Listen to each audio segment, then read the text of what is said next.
Au terme de ces 3 jours, tu vas déterminer toi-même que si on t'avait menti ou pas au préalable. Et si hier avant ou quelques heures avant que le Seigneur te conduise dans ce lieu, si tu mourais après les 3 jours, tu as tous les matériaux pour répondre où que tu serais allé. Si tu mourais avant, peut-être 1 heure avant de venir entendre ce que tu vas entendre pendant les 3 jours. Alléluia. Donc pour cela, je t'encourage et te fortifie, toi qui es là ce soir, de mettre tous tes rendez-vous à côté pour ne pas rater ces 3 jours. Pourquoi? Vous avez vu les 5 thèmes que je vais toucher. Si tu ne connais pas qu'est-ce que l'homme, les composantes de l'homme, tu ne pourras pas comprendre qu'est-ce que la mort. Et si tu ne connais pas, comprends pas qu'est-ce que la mort, tu ne pourras pas comprendre qu'est-ce que la résurrection. Alléluia. Donc si tu prends la première partie, et ensuite tu prends la 3e, ou tu prends la 2e, et la 3e, tu seras comme quelqu'un qui arrive près d'un poste téléphonique et qui entend 2 interlocuteurs se parler. Et tu prends la fin de l'interlocuteur que tu entends, mais tu vas interpréter à ta manière parce que tu n'as pas suivi le début de leur conversation. Tu vas insinuer ce qu'il a dit. Donc ce sera la même réalité. Donc ce soir, que Dieu vous fasse grâce, que tu fasses vraiment le bon choix.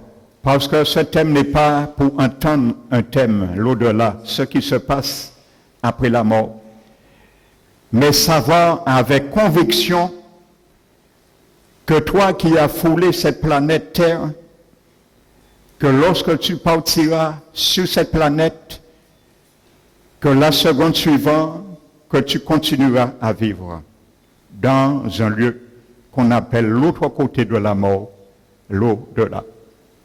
Donc c'est l'objectif atteint dans ces 3 jours. Donc ce soir, je vais essayer de toucher les 2 premières parties. Donc soyez très attentifs. Et pardonnez-moi si je vais un petit peu vite. Parce que je vais essayer de toucher ce soir qu'est-ce que l'homme et qu'est-ce que la mort. Alléluia. Donc nous allons voir qu'est-ce que l'homme. Alléluia. Donc, je vais demander à mon frère Fabrice, s'il te plaît, puisses-tu amener le tableau là? Amen. Je vais vous répondre. Et plutôt nous allons laisser la parole de Dieu nous répondre. Nous allons prendre le livre pour ceux qui ont leur Bible. 1 Thessaloniciens, le chapitre 5.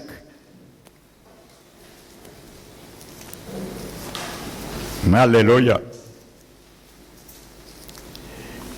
Qu'est-ce que l'homme? 1 Thessaloniciens,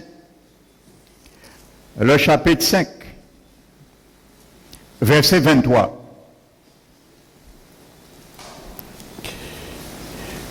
La parole dit que le Dieu de paix vous sanctifie lui-même tout entier,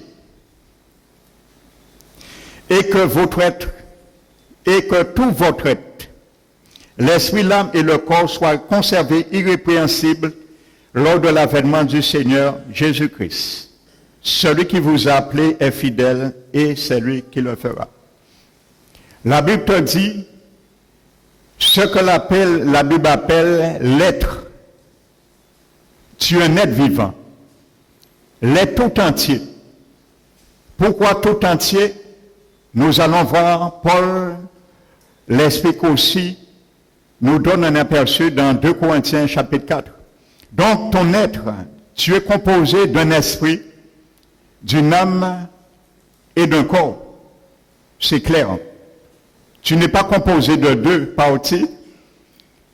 Ton âme n'est pas ton corps et ton corps n'est pas ton âme. Ton esprit n'est pas ton âme. C'est clair et net. Ça s'appelle l'être tout entier. Alléluia. Regardons 2 Corinthiens chapitre 4.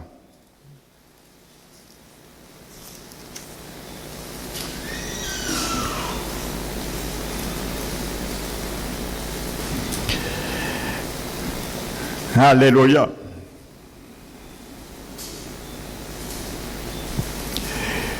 « 2 Corinthiens, chapitre 4, verset 16. C'est pourquoi nous ne perdons pas courage.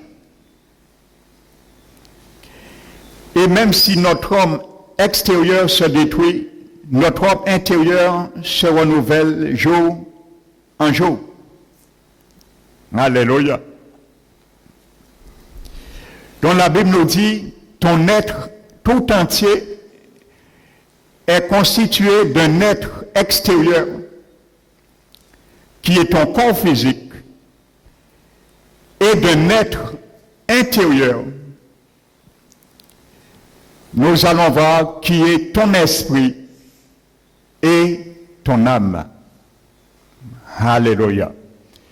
Donc Paul dit de ne pas perdre courage, par quand même notre homme ou être extérieur, notre corps physique se détruit, c'est normal parce qu'il est passif de mort, de dépérissement par le péché. Donc petit à petit, il chemine vers la mort, par la vieillesse, ainsi de suite. Mais notre homme intérieur se renouvelle. Il parle aux chrétiens. Alléluia. Donc, prenons le livre des Hébreux, le chapitre 4, également. Hébreux 4, verset 12. Car la parole de Dieu, elle est vivante et efficace, plus tranchante qu'une épée quelconque à 2 tranchants, pénétrant jusqu'à partager âme et esprit. Donc si l'âme était l'esprit, il n'y aurait pas une séparation à faire si c'était la même chose. Je cite pour ça parce qu'il y a des sectes qui contredisent la Bible à leur insu, disant que l'âme est l'esprit ou l'âme est le corps. Donc je vous montre clairement dans la Bible. La Bible dit qu'un témoignage est authentifié sur la déposition de 2 ou 3 témoins. Donc mes témoins, c'est la parole de Dieu. Donc je vous ai déjà montré 3 témoins qui parlent de la constitution, les composants du corps, esprit, âme et corps. Nous allons voir qu'est-ce que l'esprit, qu'est-ce que l'âme et qu'est-ce que le corps. Alléluia. Donc il dit, la puissance de la parole est capable à partager âme et esprit, jointure et moelle. Elle juge les sentiments et les pensées du cœur. Alléluia. Donc la Bible nous montre que la parole, l'efficacité de la parole est capable pour un chrétien qui est né de nouveau, bien sûr, par la parole, partager l'âme et l'esprit, mais ce n'est pas une séparation substantielle. Parce que tu vas voir au cours de cet enseignement, ton esprit humain et ton âme ne peuvent jamais se séparer, même après la mort. Alléluia. Donc Paul parle d'une analogie. La puissance de la parole, lorsqu'un chrétien vient régénérer, né de nouveau, il ne doit plus marcher selon son âme, mais marcher par le principe de son esprit. Et progressivement, par le renouvellement de son intelligence, il doit être amène de séparer tout ce qui empêchait son esprit de prendre le contrôle de son âme. Il fait une séparation spirituelle, mais non substantielle. Alléluia. Donc, il parle l'esprit, l'âme et jointure et os du corps physique. Alléluia. Donc, c'est clair là. La Bible nous montre que nous sommes 3 parties, triparties, ou une trinité. Alléluia. Donc tu es une trinité. Trinité veut dire un en toi, comme Dieu est un en toi. Alléluia. Et nous allons le confirmer. La parole de Dieu le dit et le confirme. Alléluia. Donc tu es un appartement. Je suis un appartement à 3 étages. Esprit, âme et corps. 3 étages. Alléluia. Donc tu es une tripartite comme Dieu également est en toi. Maintenant, venons à la genèse de toutes choses. Le chapitre 1, le livre de Genèse et le chapitre 1.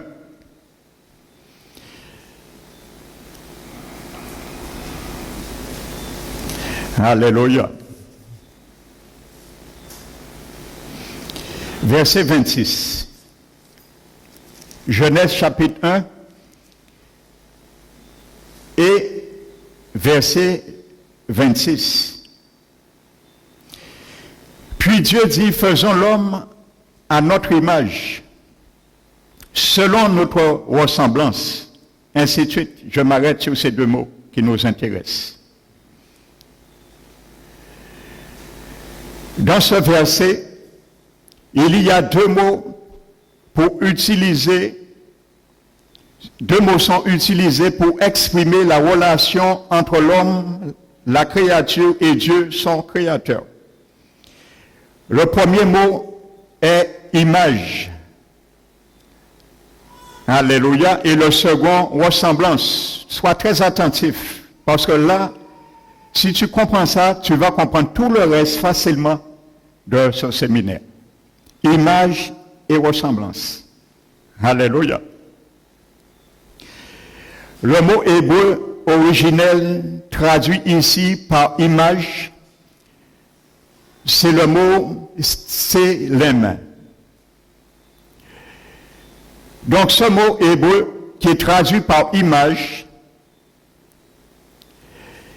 veut dire, dans bien d'autres passages de l'Ancien Testament, il est traduit par ombre. Et dans l'hébreu moderne, la même racine, frères et sœurs, apparaît sous la forme, dans sa forme verbale, et signifie prendre une photo. Le mot image, en hébreu. Alléluia. Donc je vais prendre ça j'ai pris le tableau pour bien vous expliquer comment tu es devenu en 3 parties. Alléluia. Je vais dessiner gros, ne riez pas du dessin, c'est volontaire pour vous expliquer les 3 parties. Ça c'est le corps physique, l'extérieur, l'image, selon le mot hébreu. Au jardin d'Éden, le Dieu Elohim, trinitaire, sont là. Et il dit, faisons l'homme à notre image. Dans ce mot, dans sa forme verbale, le mot hébreu, je vous ai dit, veut dire prendre une photo. Donc le mot image vise corporellement la forme, la silhouette corporelle de Dieu. Donc Dieu n'est pas informe. Beaucoup croient que Dieu, parce que la Bible dit Dieu est esprit, Dieu n'a pas de forme. Voici la forme de Dieu. Si tu veux connaître comment Dieu est, regarde-toi. Dieu est exactement comme toi. Il a une tête, il a 2 bras, il a 2 pieds, il a 2 mains, ainsi de suite. Tout ce que tu as extérieurement, Dieu là, c'est ça que ça veut dire le mot hébreu, image. Donc Dieu commence à dire, l'Élohim au jardin d'Éden, nous allons projeter notre image, notre forme à travers l'homme. Alléluia. Donc voici Adam. Alléluia. Selon notre ressemblance. Maintenant, le mot ressemblance, alléluia. Ce deuxième mot, dans l'hébreu, c'est des mutf, qui vient de la racine hébreu damat, qui signifie comparer.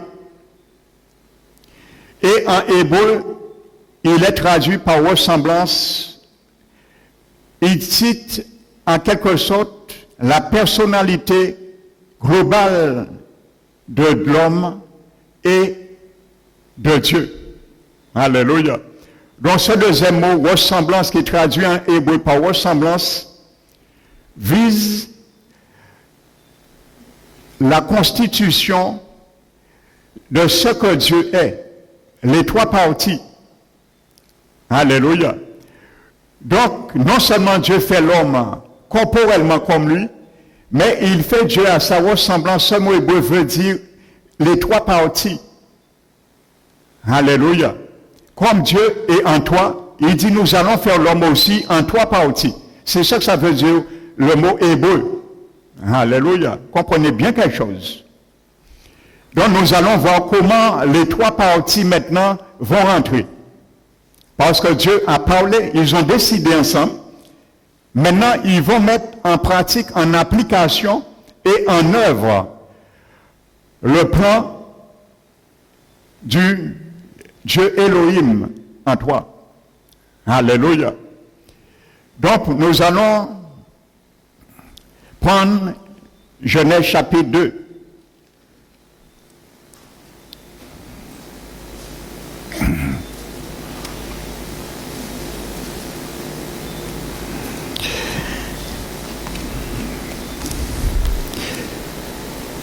Verset 7.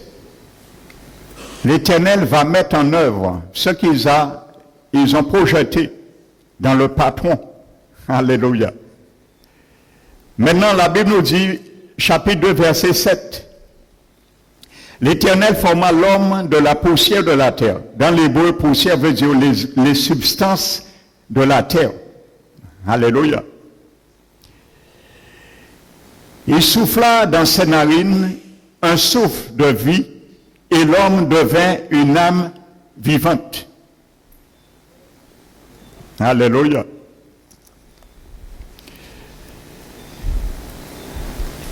La Bible dit que Dieu forma l'homme à la poussière de la terre. Ça, c'est l'image. Alléluia. Donc, Jésus prend la poussière de la terre parce que la Bible nous dit dans Colossiens 2 que c'est lui qui a créé toutes choses. Il prend les molécules, je l'ai mis debout, mais je vous décris le scénario. Il fabrique un pantin, comme tu jouais avec de la pâte à modeler. Donc, le Seigneur Jésus, qui était la parole à l'époque, parce que Jésus a préexisté avant son incarnation, il ne s'appelait pas encore Jésus, il s'appelait la parole, la Bible dit. Lorsqu'il s'est incarné, il a changé de nom, il a gardé la parole, incarné, personnifié, mais il est devenu Jésus-Christ. Donc, il prend la poussière de la terre et il fait Adam, comme un pantin. Donc, selon Ézéchiel 37, notez, vous allez voir, chronologiquement, il commence à faire les os, le squelette. Ensuite, il met les nerfs. Ensuite, il fait croître de la chair et il couvre Adam de la peau. Adam avait des muscles, avant avec le cœur, Adam avait le sang, Adam avait tout. La seule chose, il était inerte. C'était comme un pantin. Il était à terre. Il n'y avait pas de vie. Donc, il était comme ça, mais il était à terre. Amen. La Bible dit maintenant, Dieu va souffler dans les narines d'Adam le souffle de vie. Vous savez, dans l'hébreu, ou en grec, en hébreu c'est rouach et en grec pneuma. Que ce soit rouach ou pneuma, ces termes qui est traduit par souffle a trois définitions. Veut dire trois choses. Souffle, vent et esprit proprement dit. Alléluia. Et les trois sont là. Comprenez bien quelque chose. Notez Zacharie, chapitre 12, verset 1. La Bible dit l'Éternel qui a étendu les cieux et qui a fondé la terre et qui a formé l'esprit de l'homme au-dedans de lui. Donc Dieu va former l'esprit de l'homme au-dedans d'Adam, parce qu'il n'est pas animé de vie. Qu'est-ce qu'il fait? Il va souffler. Il souffle. Et l'esprit sort de Dieu. Il rentre en Adam comme du vent. Et il va épouser le corps d'Adam, la silhouette, comme lorsque nous prenons un ballon, nous soufflons, et le vent épouse la forme du ballon. Donc, Jésus souffle dans les narines d'Adam, l'esprit humain rentre maintenant. C'est ça que je vous ai dit, je le fais égaux, ne riez pas du dessin. Voici l'esprit. L'esprit d'Adam est rentré. Ça, c'est son corps.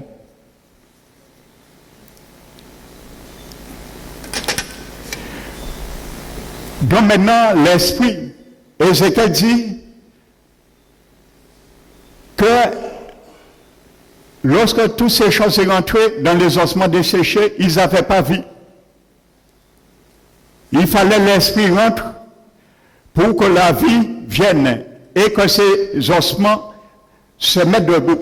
Alléluia. Donc Dieu décrivait la restauration dans Ézéchiel 37, c'est prophétique, hein? Mais il décrit cette restauration sous une image de résurrection humaine. Donc Ézéchiel nous décrit bien que Israël, Dieu visait, Jésus l'avait prophétisé, Israël était dans la diaspora en 70 et dissimulé dans toutes les nations. Donc en 1848, cette prophétie d'Ézéchiel 37 s'est réalisée. Ils sont sortis des nations et ils ont constitué un État en 1948. Donc c'est ça que Ézéchiel 37 expliquait. Alléluia. Donc, l'esprit est rentré en Adam. Parce que Dieu forme l'esprit à une forme. Et tu vas voir que ton esprit a une tête, a deux yeux, a deux bras, a deux pieds. Et comprends ça très bien pour comprendre qu'est-ce que la mort. Parce que beaucoup rigolent de la mort. Ils ont dit après la mort, c'est petite bête. Eh bien, tu ne vas plus rigoler à cela. Alléluia. Parce que ton esprit et ton âme ne meurent jamais. Nous avons vu l'esprit de l'homme n'est pas sorti de la terre. L'homme est constitué de deux sources différentes. Une source matérielle qui est sortie et puisée dans la terre. Ça, c'est le corps physique. Donc, avant la constitution du corps, Adam était endormi dans un sommeil dans la poussière de la terre parce qu'il n'existait pas. L'esprit de Adam n'est pas sorti de la terre. Il est sorti d'une source immatérielle de Dieu lui-même. C'est pour ça que l'esprit ne meurt jamais. C'est sorti de Dieu.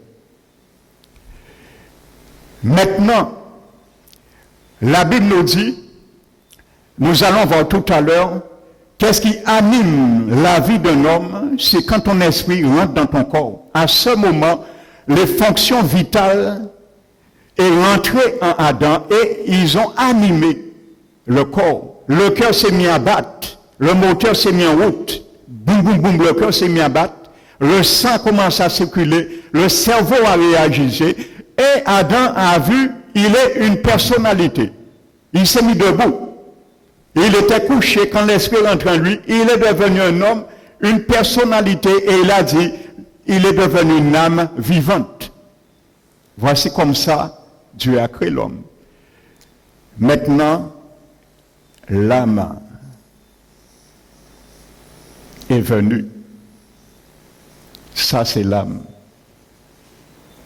Une âme vivante. Donc, tu vois, Dieu n'a pas échoué.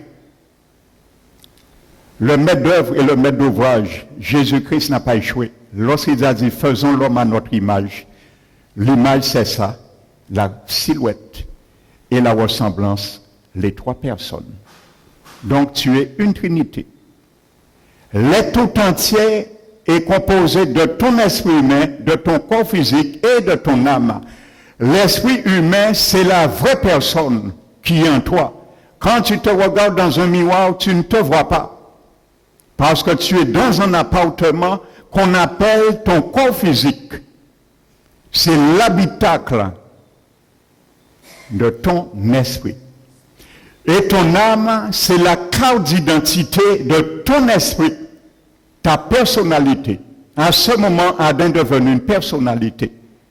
Alléluia. C'est pour cela qu'Habib parle parfois de l'âme ou de la personnalité. Dans le grec, c'est la même réalité. Parfois, le même mot psyché est employé pour âme et pour personnalité. Alléluia. Donc voici comme ça Dieu a fait l'homme. Alléluia. Ils ont pris beau. Il y a certains qui ont pris Lévitique 17, verset 11. Dans ce verset, les sectes, je vous parlais, indiquent que l'âme, le sang, c'est l'âme. Non. Lévitique 17, 11 dit que la vie de l'âme se trouve dans le sang. Amen. Et Dieu dit, je l'ai donné par l'autel pour l'expiation. Alléluia. Je l'ai donné à l'autel pour l'expiation. Car la vie, le sang de la vie de l'âme est dans le sang, pardon. Alléluia. Donc Dieu avait utilisé le sang des animaux, c'était pour un préfigure jusqu'à Jésus viendrait pour couvrir les péchés qui se faisaient parmi son peuple hébreu. C'était une préfigure que le sang de Jésus coulera un jour, va remplacer ces choses. Alléluia. Donc il a dit, je l'ai donné, réservé le sang pour l'autel. C'est pour cela, il ne faut pas que l'homme boit et mange du sang. Ça veut dire qu'il est interdit bibliquement de manger du boudin rouge. Parce que c'est du sang et Dieu a réservé le sang pour l'autel. C'est là où on égorgeait les animaux et le sang appartenait à Dieu. Alléluia. C'est pour cela il interdisait de manger un animal étouffé. Il fallait l'égorger avant de consommer l'animal. Et toute personne qui consommait un animal sans égorger, faire couler le sang, c'est pour ça qu'il a mis cette loi dans Lévitique 17. Cette personne était passive de condamnation selon la loi mosaïque. Alléluia. Maintenant, là, je ne vais pas m'étendre plus. Voici cette partie. Qu'est-ce que l'homme? Donc, tu es composé de trois parties. Alléluia.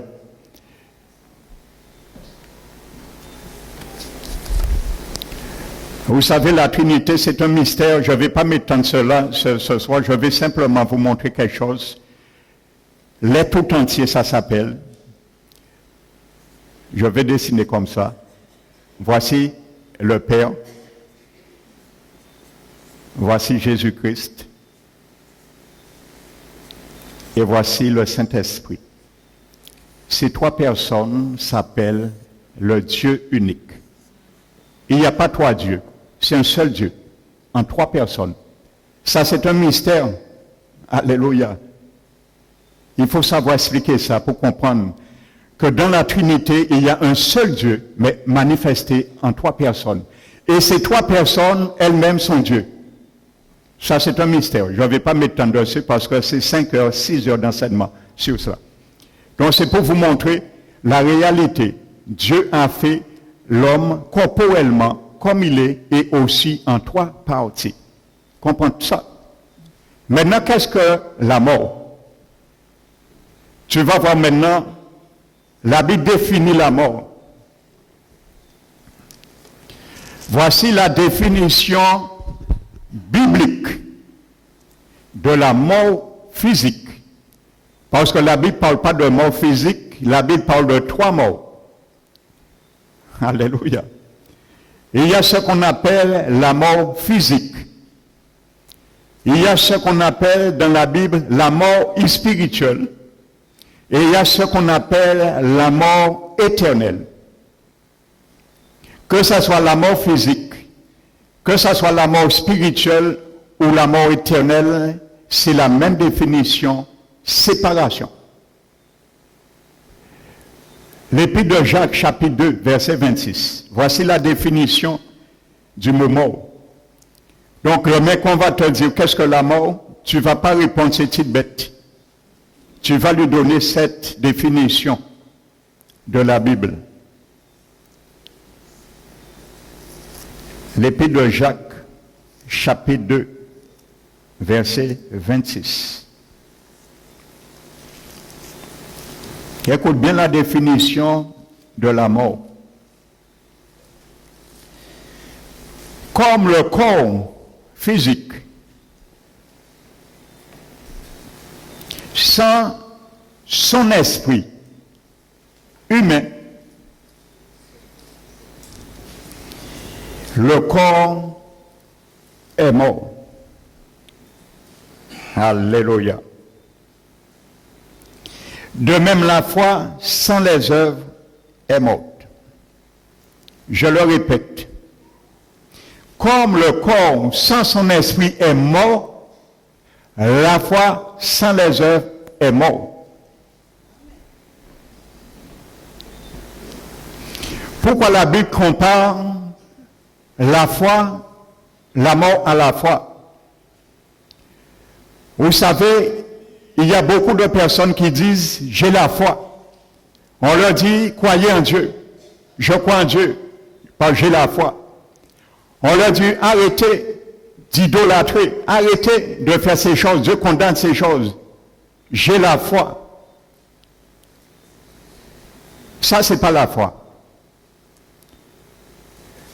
La foi a des œuvres. Et les œuvres, ce sont les ingrédients qui amènent les fonctions vitales de la foi, qui animent la foi, qui la rend vivante. C'est ça que ça veut dire. Et la foi a 3 ingrédients. Donc si tu prétends avoir la foi qui sauve, tu dois retrouver ces 3 ingrédients. Ce sont les œuvres qui animent les fonctions vitales de la foi et la rend vivante comme Dieu veut pour toi. Alléluia. C'est la croyance, la confiance et l'obéissance. Voici les 3 fonctions vitales qui animent la foi. Donc si tu as la foi vient de la croyance. Il faut croire en Dieu. Donc quand les gens vous disent ils ont la foi, ils ont une croyance à l'existence de Dieu. Ça, c'est pas la foi. C'est un ingrédient de la foi. Ce n'est pas la foi parce que tu crois en Dieu. C'est pas la foi, ça. C'est un ingrédient de la foi. Si tu retires les 2 autres ingrédients, tu ne peux pas faire le menu de la foi. Tu ne peux pas dissocier aucun des substances. C'est ce qui anime la foi. Si tu crois à l'existence de Dieu, tu dois lui faire confiance à sa parole, 2e ingrédient. Et si tu fais confiance à la parole de Dieu, tu dois obéir. Tu peux croire à l'existence de Dieu. Tu peux lui faire confiance si tu n'obéis pas à ce qu'il te demande. La foi, elle est morte. C'est ce que ça veut dire. Donc Dieu dit que lorsque l'esprit, la mort physique, c'est quoi? C'est quand ton esprit humain quitte ton corps. Le corps est mort. C'est normal. Nous venons de le voir. Adam était inerte. Il a repris vie lorsque l'esprit rentre en lui. Quand l'esprit sort en lui, il retourne comme il était. Il redort. Alléluia. Donc le corps rentre dans son sommeil et par la dégrégation, la putréfaction, il retourne un jour à ses éléments primitifs, les substances d'où il a été pris à la terre. Mais l'esprit ne retourne pas à la terre. Il retourne où qu'il a été pris aussi. Nous avons vu l'Esprit sortir où de Dieu. Ecclésiaste, Salomon l'a dit dans le chapitre 12 d'Ecclésiaste, notez. De même, et Salomon a dit que le corps retourne à la poussière où qu'il a été pris. Et l'esprit retourne à Dieu où il a été donné. C'est clair et net.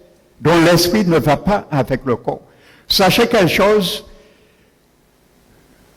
quand Dieu a fait les animaux, un animal a une âme. Quand un animal meurt, son âme est attachée à son corps.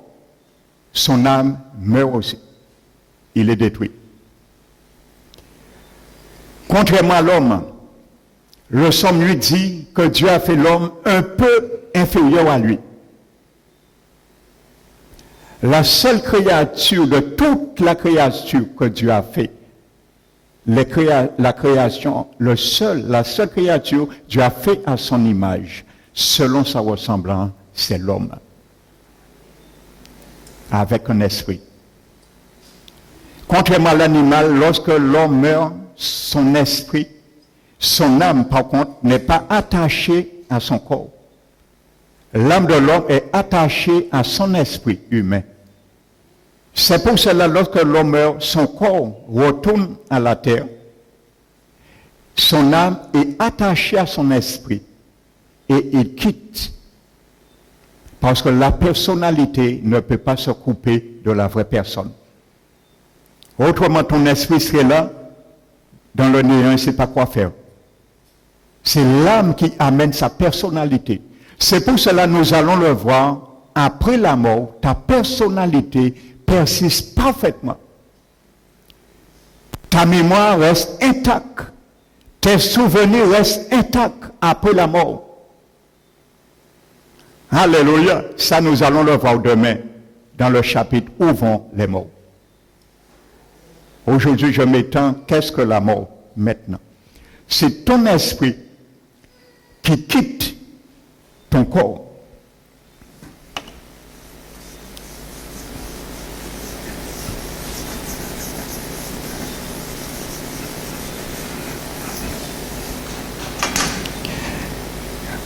Alléluia. Donc voici le corps. Jacques nous a dit, l'esprit quitte le corps.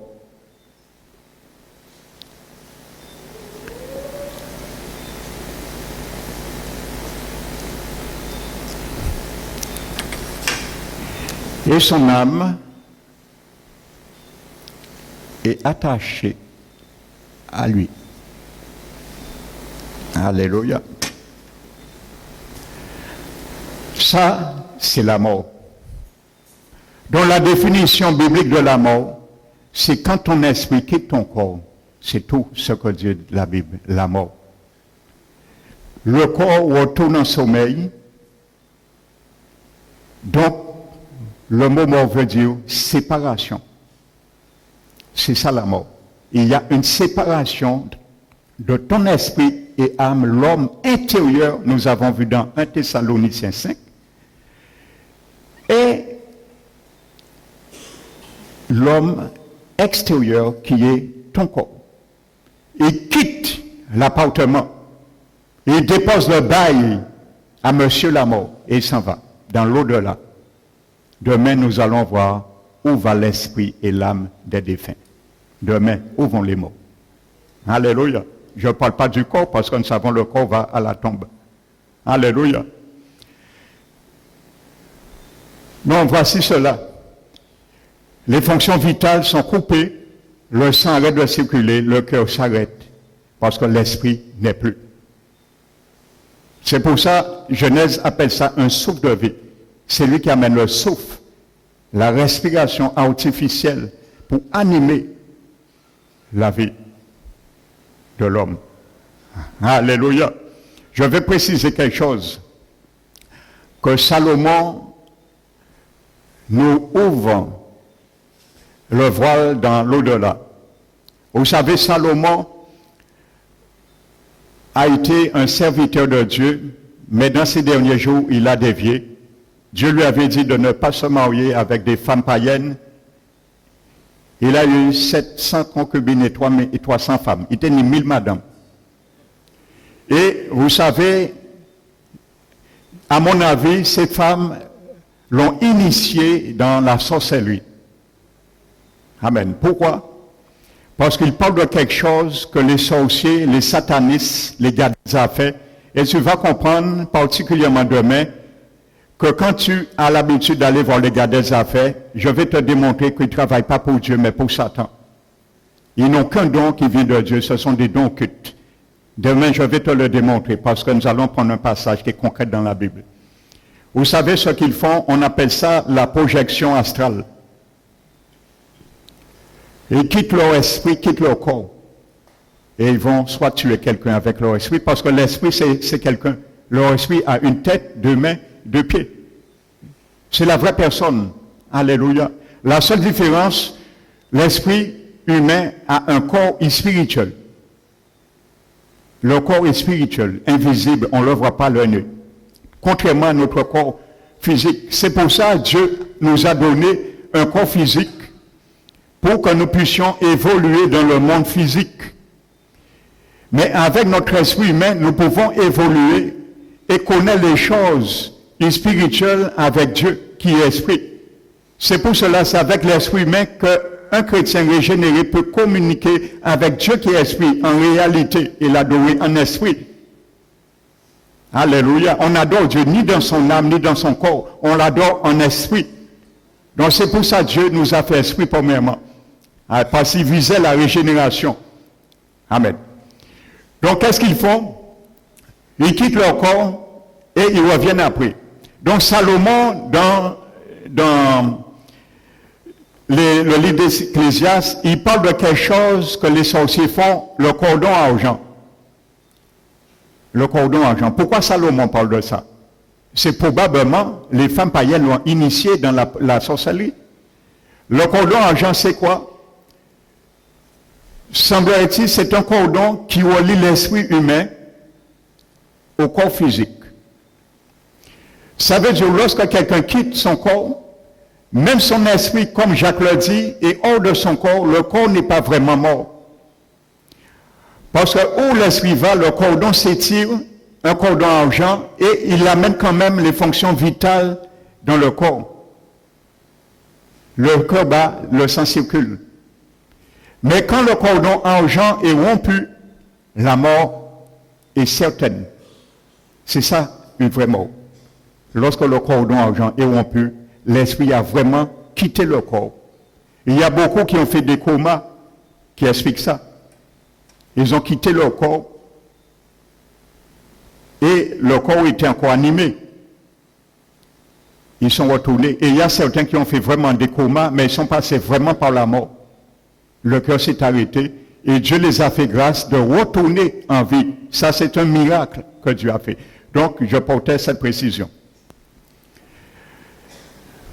Donc, voici la définition du moment. Donc, par le processus de l'ensevelissement, la partie matérielle, son corps, est rendue à la terre, où elle est venue. Et sa partie immatérielle est rendue à Dieu, où qu'il est venu. Alléluia. Donc, dans la Bible, nulle part suggère qu'après la mort, la partie immatérielle de l'homme, son esprit et son âme, est endormie dans la terre. Nulle part on ne voit ça dans la Bible. Le sommet de l'âme, il y a des religions, des sectes qui enseignent le sommet de l'âme, c'est une doctrine de démon. Ne croyez pas cette doctrine. Vous allez voir demain que quand tu es mort, ton esprit et ton âme ne dorment jamais. Loin de là. Alléluia. Vous savez, le patriarche Job, le chapitre 10 de Job, verset 9. Job, dans sa douleur, il dit un moment à Dieu, Éternel, souviens-toi que tu m'as modelé comme de l'argile. tu m'as façonné comme de l'argile. Voudrais-tu me réduire de nouveau dans la poussière? Il parle du corps. Il pensait qu'il mourait. Vous voyez? Me réduire de nouveau dans la poussière. Alléluia.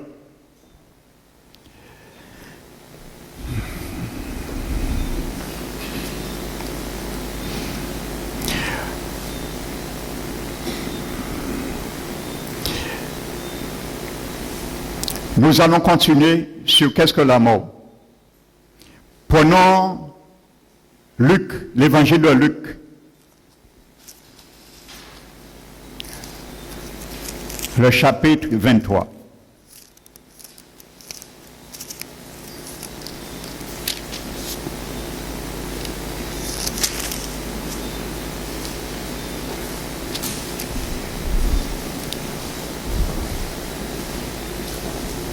En parlant de Jésus, juste avant sa mort, regardez bien quelque chose. Luc 23. Donc, Jésus, juste avant sa mort, verset 46. Jésus s'écria d'une voix forte, « Père, je remets mon esprit entre tes mains. » Et en disant cela, ces paroles, il expira. Il meurt. Où a été l'esprit de Jésus? Dans la tombe? Son corps est resté 3 jours dans la tombe. Son esprit n'est pas dans la tombe.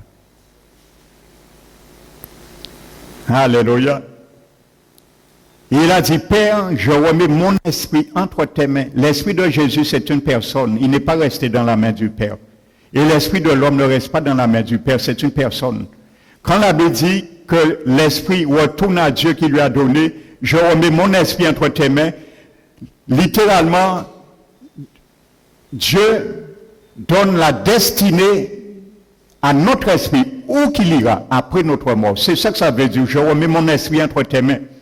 Ou bien l'esprit, comme Salomon l'a dit, retourne à Dieu qui lui a donné. Il ne reste pas dans la main de Dieu. Demain, nous allons voir où est allé, c'est très important de le savoir. Beaucoup de chrétiens ne savent pas ça. Où est allé l'esprit et l'âme de Jésus pendant son corps était dans la tombe. La Bible dit, nous allons le voir. Et ça va te faire frémir. Alléluia. La Bible dit. Donc Jésus a remis son esprit et il mourut. Donc son esprit n'était pas dans son corps. Alléluia. Prenons Matthieu 25.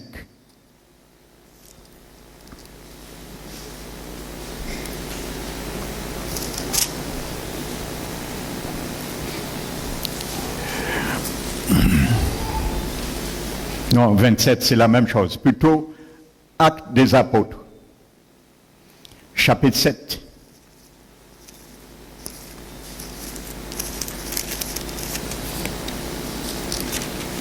Il s'agit du premier martyr chrétien. Actes des Apôtres, chapitre 7.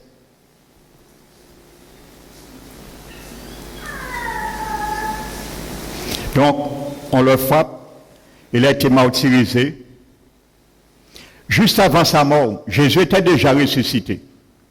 Parce que Jésus était déjà monté au ciel, glorifié, envoyé l'Esprit Saint et bâti son Église le jour de la Pentecôte. Verset 59. Et ils lapidèrent Étienne, qui priait et disait, Seigneur Jésus, reçois mon esprit. Alléluia. Où est allé l'esprit d'Étienne? Alléluia. Jésus, près de Jésus, reçoit mon esprit. Puis, il n'était pas encore mort, hein? Il donne sa destinée à son esprit. La garantie que son esprit sera dans la main du Seigneur. Puis s'étant mis à genoux,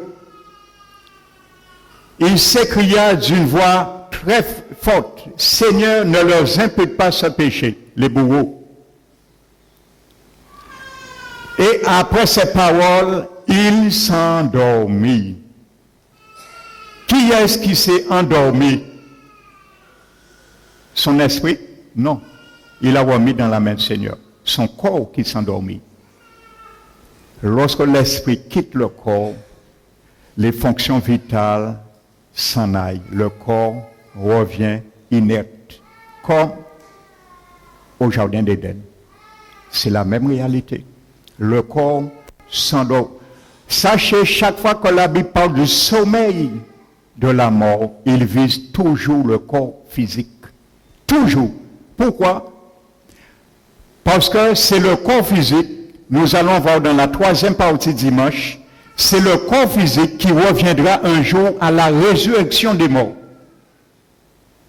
Ni l'esprit ni l'âme, ça ne vient pas à la résurrection, ça ne meurt jamais et ça ne dort jamais.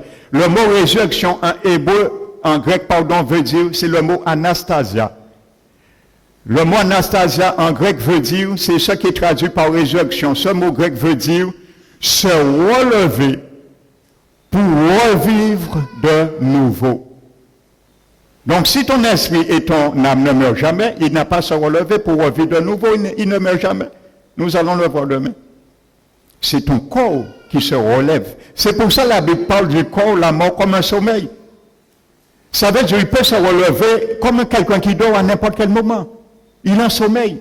Mais dès son esprit va rentrer en lui, il reprend vie. C'est pour ça que la Bible parle de la mort comme un sommeil. Alléluia. Mais il faut savoir bien interpréter les choses. Amen. Donc l'esprit, lui, il a quitté. Et ensuite, c'est le corps d'Étienne qui s'est endormi dans la mort pour la résurrection. Alléluia.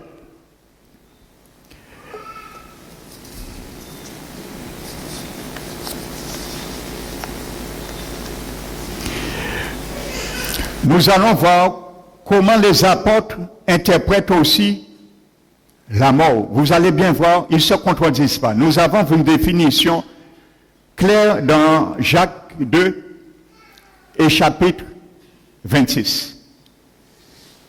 Les autres apôtres ont gardé le même langage. Alléluia. Regardons ce qu'il est dit dans Jean, l'évangile de Jean,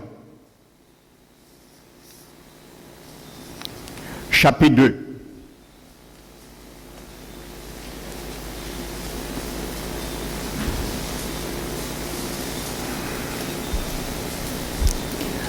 L'évangile de Jean, chapitre 2.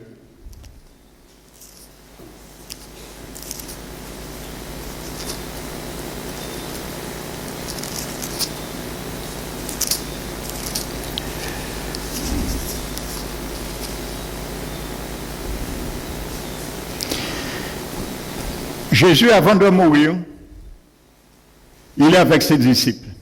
Ils sont près du temple de Jérusalem.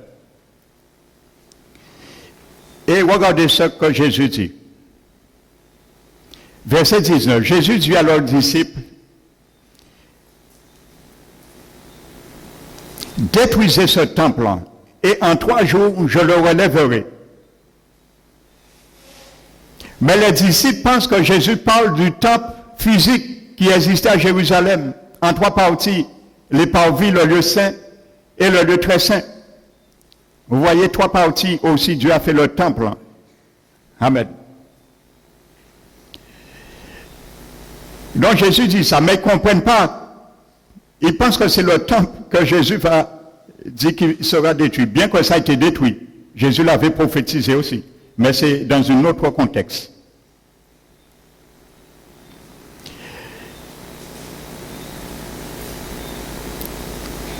Donc ils disent que ce temple, il a fallu 46 ans pour le bâtir, et toi tu dis en 3 jours tu le relèveras.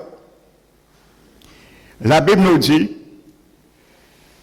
verset 22, C'est pourquoi lorsque Jésus fut ressuscité des morts, ses disciples se souviennent qu'il avait dit cela et ils crurent en l'écriture et à la parole que Jésus avait dit. C'est quand Jésus est ressuscité, ils ont compris que Jésus ne parlait pas du temple physique, mais le temple de son corps, la Bible dit. Il ne parlait pas du temple physique de Jérusalem, mais il parlait du temple de son corps. La mort est, comme Paul va l'expliquer, comme un démantèlement d'un temple. Jésus a dit, détruisez-le, son corps. Parce que Jésus considère quand l'esprit quitte le corps, c'est un démantèlement. Il est détruit. Les fonctions vitales sont détruites. Le temple de son esprit humain. Alléluia. Donc Jésus montre que son corps s'appelle un temple de son esprit humain. Et c'est pour cela qu'il a dit, Père, je remets mon esprit entre tes mains parce que ce temple sera détruit. Parce que les fonctions vitales vont s'arrêter quand je mourrai. Alléluia. Il a appelé son corps physique un temple. Et ton corps physique, c'est l'appartement qui te permet de porter la vraie personne sur ce monde terrien, ton esprit humain. Regardons maintenant comment l'apôtre Pierre le décrit. Alléluia. Là, ça devient plus explicite.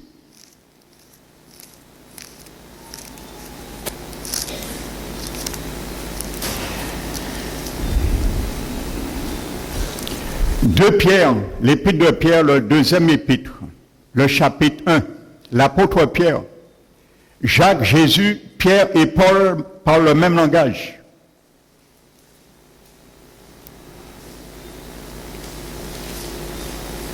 Verset 13, l'apôtre Pierre, aux chrétiens qu'il parle, il dit, et je regarde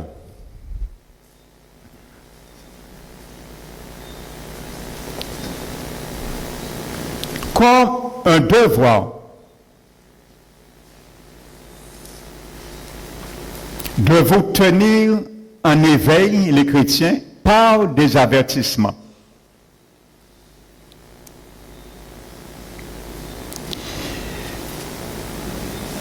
Car je sais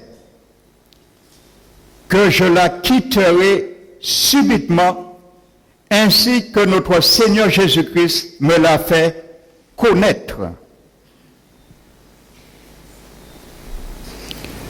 Regardez bien quelque chose. Le je, Pierre s'adresse à son homme intérieur, son esprit. Il dit, je me tiens, je regarde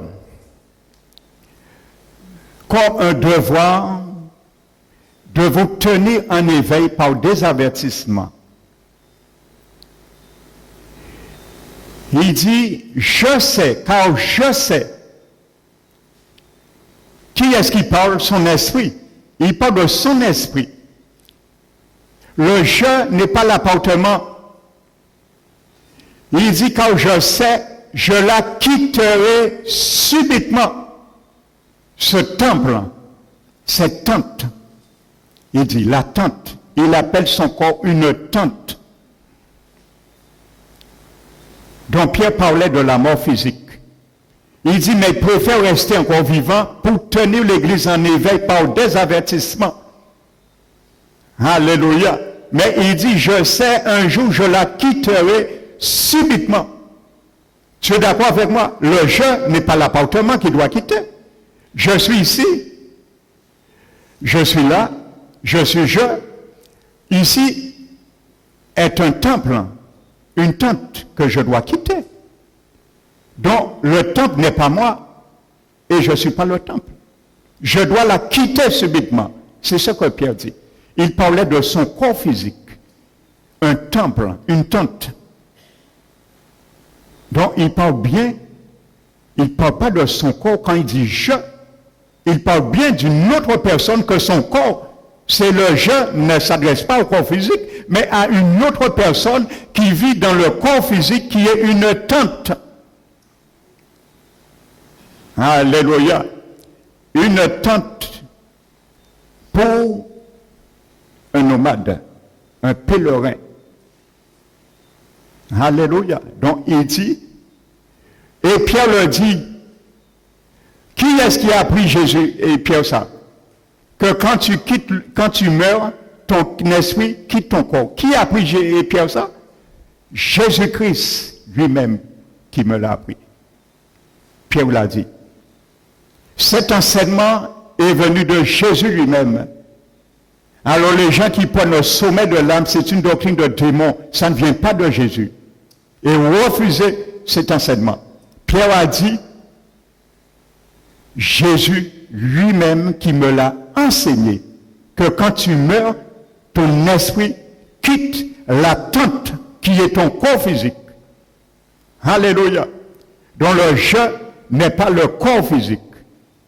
Alléluia. Comme je suis dans une maison, je ne suis pas la maison n'est pas moi. Alléluia.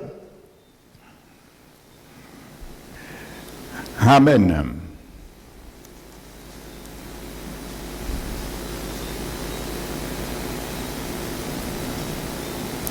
Deux Corinthiens 5.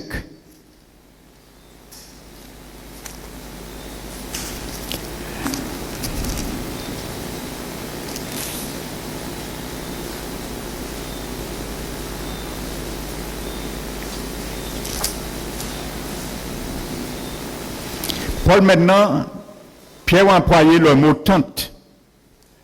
Le corps est comme une tente. Jésus l'a employé le même mot tente. Paul va employer une deuxième occurrence. Chapitre 5 de Corinthiens 5, verset 1. Nous savons en effet que si cette tente, littéralement, demeure, une maison, alléluia, mais ça n'a rien, il n'y a rien on peut les intervertir, donc il n'y a rien de mal à une tente. Mais, littéralement, une maison, une demeure, où nous habitons, nous allons bien le comprendre. Nous savons, en effet, que si cette tente, cette demeure, cette maison, où nous habitons sur la terre est détruite, là c'est clair, ton corps physique est un habitacle sur la terre que ton esprit séjourne et habite. Alléluia. Paul dit, nous savons, si elle est détruite, ça veut dire lorsque le corps est mort, nous avons dans le ciel un édifice, ainsi de suite. Donc la Bible montre une tente pour un nomade, une tente pour un résident, pas une tente, une demeure, une maison pour un résident, et un temple pour un adorateur. Paul le dit dans 2 Corinthiens 5. Paul parle maintenant d'une autre occurrence. Alléluia. Il parle du corps comme un temple. Donc vous comprenez bien quelque chose.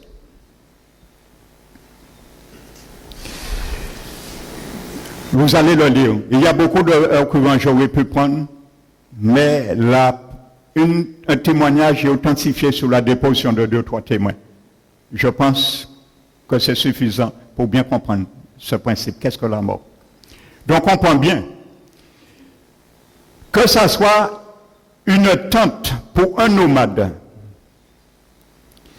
que ça soit une maison pour un résident, ou que ça soit un temple pour un adorateur, que la tente, que la maison où le temple est détruit, le résident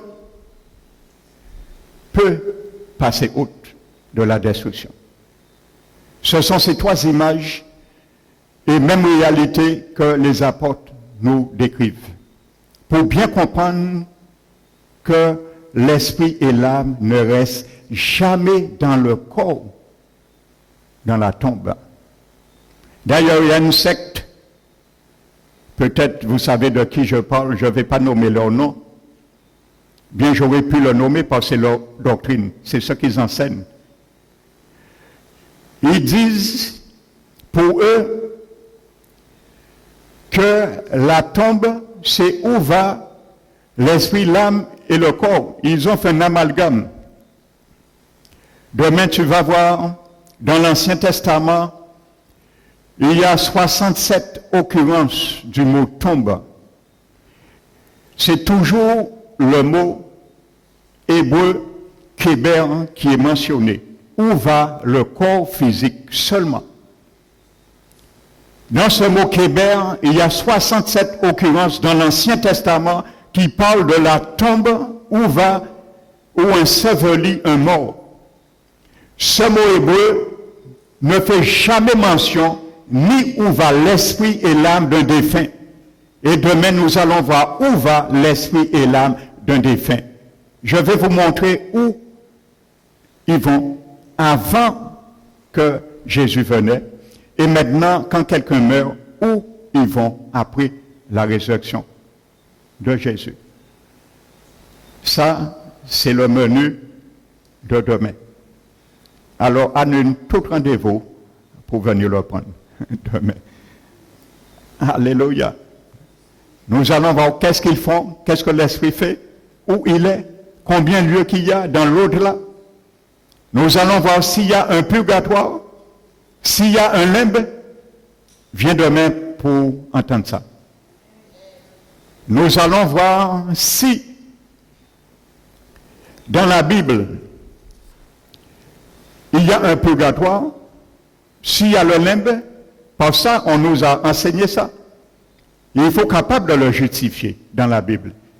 Tout ce que je vous ai dit, je l'ai pris dans la Bible. Je n'ai rien dit de moi-même.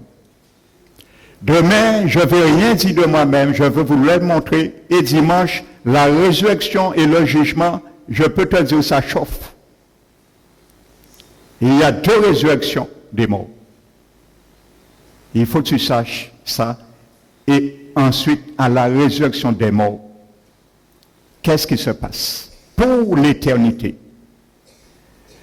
Donc ce soir, je t'invite vraiment, si tu peux venir demain entendre cette partie, c'est capital. Nous allons voir les subterfuges, les stratagèmes du diable lorsqu'il utilise les satanistes, les témoins et les gardeurs d'affaires, les mentimenteurs. C'est bien moi, les mentimenteurs. Et je vais te montrer que les mentimenteurs pas qu'à exister à l'air. Ils ont qu'à exister longtemps avant Jésus même te venu. Il y a des histoires dans la Bible. Et que Dieu condamne ça sévèrement, ces choses, ces sciences occultes. Amen. Jésus est venu pour apporter la lumière dans le monde. Mais le monde a rejeté la lumière parce qu'il voulait rester dans les ténèbres. Alléluia. Donc tu verras après si tu veux rester dans les ténèbres ou si tu veux venir à la lumière. Mais choisis de venir à la lumière. Ça vaut mieux pour ton éternité. Alléluia. Fermons les yeux. Père très saint, c'est toi seul qui as été attaché à la croix. Tes mains, tes pieds, ton côté a été percé. Tu as dit dans ta parole, Seigneur Jésus, les bourreaux ont tracé un chemin sur ton dos, mais tu n'as point dérobé ton dos, car tu as pensé à nous. Tu es venu, Seigneur, pour faire cet échange avec l'humanité. Tu as été flagellé 40 coups de fouet moins un, pour que le châtiment qui nous donne la paix avec le Père est tombé sur toi. Et tu as dit, par la bouche du prophète Ésaïe, c'est par tes meurtrissures que nous sommes guéris. Tu as dit sur la croix du Calvaire à ton Père, tout est accompli, car tu as fait parfaitement, selon le rouleau qui était écrit de toi, de venir volontairement mourir pour l'humanité. Car la parole dit que c'est par la vie que le sang fait l'expiation, mais tu ne pouvais pas expier les péchés de l'homme qui a été commis par un homme avec un ange, ni avec un animal. C'était un homme. Et c'est pour cela que tu t'es incarné. Tu es mort pour chacun de nous. Et tu ne voudrais pas qu'aucun homme puisse rendre vaine ce grand sacrifice. Car tu as dit, quel pire châtiment. Mieux vaut qu'une telle personne ne soit jamais née. Mais ma prière, c'est que toute personne que tu as amenée ici, qui ne puisse point rendre ce grand sacrifice, le sang de Jésus qui parle aujourd'hui comme un témoin oculaire, auriculaire dans les cieux, plus que le sang d'Abel, par justice miséricorde. Alors c'est pour cela, Seigneur, je te bénis. Nous te donnons gloire, Père, d'avoir permis ces femmes, ces hommes, ces jeunes qui ont répondu favorablement à l'injonction de ton rendez-vous, Seigneur. Ils ont mis à côté leur occupation, car tu dis 1 heure dans tes parvis vaut mieux que 1000 ailleurs. Que demain, Seigneur, tu permets que leurs pieds se précipitent pour venir courir, venir encore dans ta présence ici. Pour entendre, manger, ruminer, mastiquer ta parole, afin, Seigneur, que la substance de ta parole qui éclaire dans sa révélation puisse moissonner un fruit du salut éternel que tu attends pour tout homme qui entend ta parole.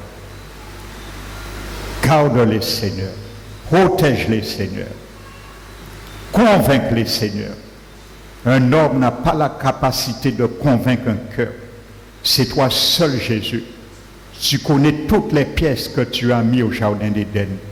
Tu connais les pièces motrices que tu dois toucher pour le réquisitoire de la puissance de ton esprit qui est engagé à ce ministère de convaincre un cœur de péché, de jugement et de justice. Alors, Père, merci, mon Dieu. Que ta science de ta réflexion parle à leur cœur pendant le séjour de le sommet ce soir. Que ta paix, Seigneur, qui surpasse toute intelligence, soit leur oreiller, et que ton sang suprême, avec toute sa puissance, soit leur couverture. Garde-les, Seigneur, par tes anges. Et Seigneur, toi seul, puisses les ramener main dans la main. Ce qu'ils ont entendu aujourd'hui, qu'ils puissent venir entendre demain. Et en finalité, dimanche, Seigneur. Merci pour tout.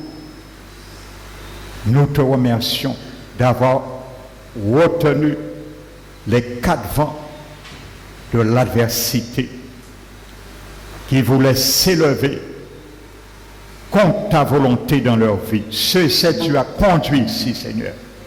Continue à combattre, Seigneur, et à briser les chaînes qui les avaient, Seigneur, emprisonnés dans une captivité mortifère. Mais Seigneur, brise par ton sang cette prison, dans leur pensée, dans leur intelligence, et que l'adversaire n'ait aucun droit de les retenir, Seigneur.